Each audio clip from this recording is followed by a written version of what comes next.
First, press Copy on the home screen. Press the ID card copy shortcut.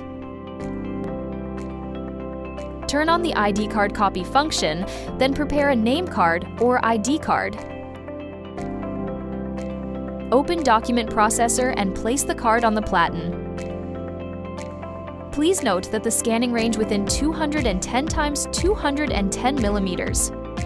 Place the front side face down and close Document Processor. Press Start button and scan the front side image.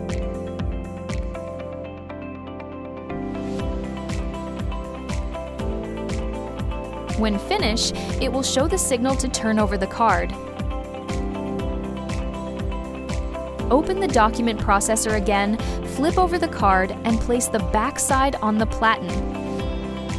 Please note that the scanning range within 210 × 210 millimeters. Finally, close the Document Processor and press Start again.